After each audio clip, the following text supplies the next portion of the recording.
Y'all know that I am on team let the birth rate plummet to hell, but our country turning into a theocracy, turning into the handmaid's tale, helps solidify that. I saw this post going around a few days ago. I didn't get a chance to get to it, but these people want us to have kids, yet they want to make sure that we have kids within certain parameters.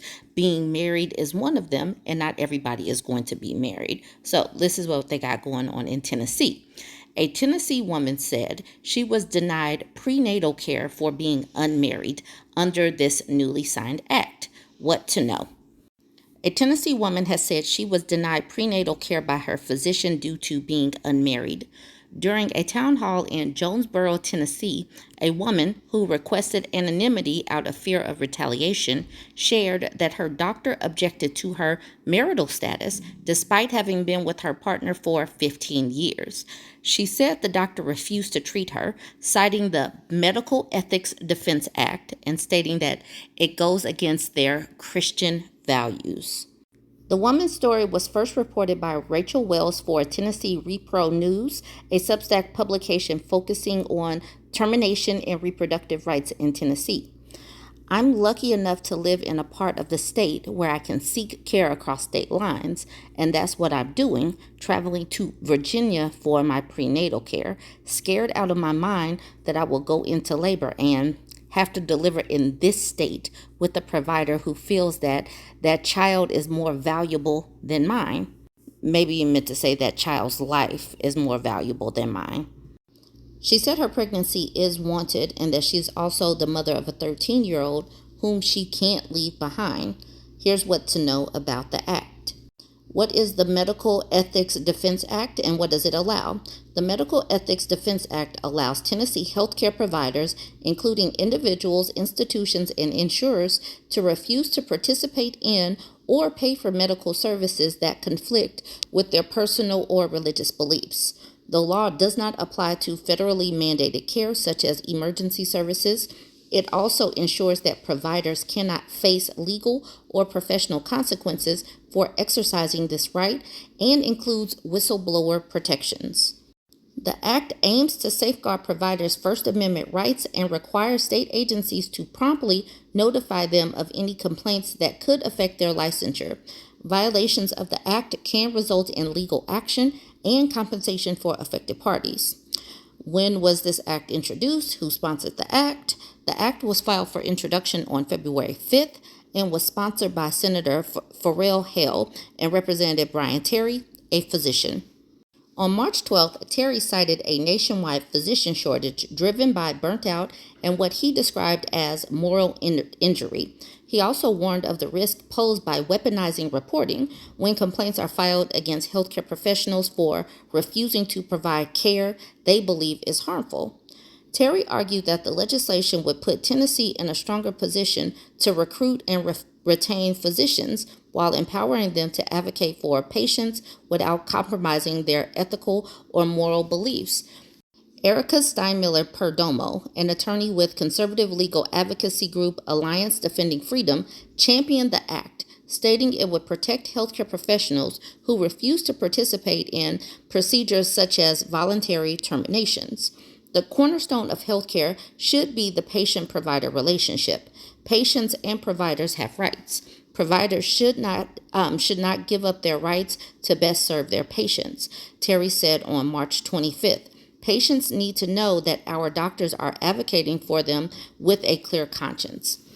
Women and girls need to know and understand that these places that have a theocracy, that want to give services based on what they believe as far as religious beliefs, this is no different than Sharia law that Republicans supposedly hate. This is no different than men thinking that they are running our governments with the Bible, or over in Afghanistan with their Quran or whatever they feel like, because this is not right. But people need to know and understand where they are and leave if your belief system do not line up.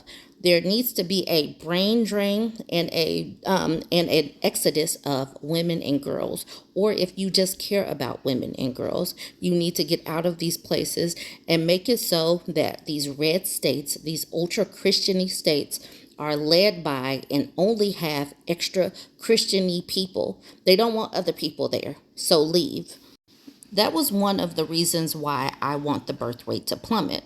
But some of the things that we are going to see, we are seeing in the data that the birth rate is plummeting and the housing market is going to be impacted by it. And all of the people that work in these housing markets, we're starting to see that these are crumbling. And I'm hoping that many of the places that want to restrict women's rights and freedoms, that they crumble to the ground. Let's look at this though. U.S. birth rate slump raises red flag for future housing market. This is an article put out by a real estate firm, so they know what's going on. But once they start up with advertising for their particular business, I'll skip past that. U.S. birth rates have fallen to 1980s levels despite a population increase of 108 million people, an eyebrow-raising new report from John Burns Research and Consulting shows. There were 3.6 million births in 2024, according to the CDC, the same as in 1983. This despite significant population increase. That is absolutely huge because this shows clearly that women are having less and less babies. And the fertility rate, which I say I use birth rate, and the birth rate has dropped to 1.6 babies per woman, according to the CDC's statistics, putting the U.S. on par with most European countries.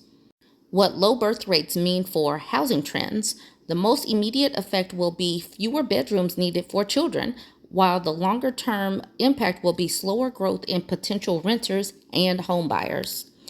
While 7 bedrooms might be the new 4 for select and wealthy enclaves, the average American will be downsizing. Today's housing market is out of reach for many would-be buyers, which has shifted demand towards smaller, more affordable homes. Additionally, younger generations may prefer homes in more central, walkable locations, and these areas tend to offer smaller homes. While empty nesters and retirees will number 14 million plus of the homebuyer segment by 2034, the typical entry-level buyer, ages 30 to 44, will only number 3 million, according to the John Burns report. And this part I wanted to highlight.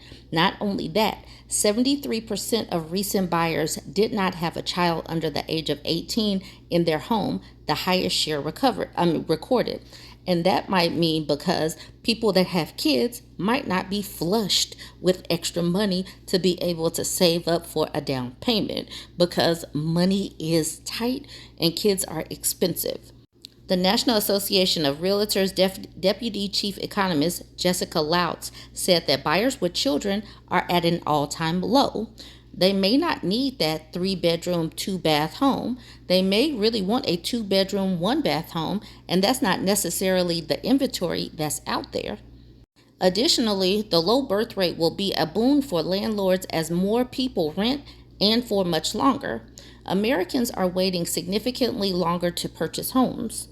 The typical first-time buyer is now 38, compared with 33 only 5 years ago, and an average age of 31 from 1993 to 2018, says the John Burns report. Of course, waiting longer to buy a house isn't all because of fewer babies to house. The skyrocketing cost of home ownership, from the national median list price being an eye-popping $440,950 to the soaring price of insurance, utilities, and property taxes, and to the stubbornly high interest rates, has a lot to do with it as well. What Americans are doing instead.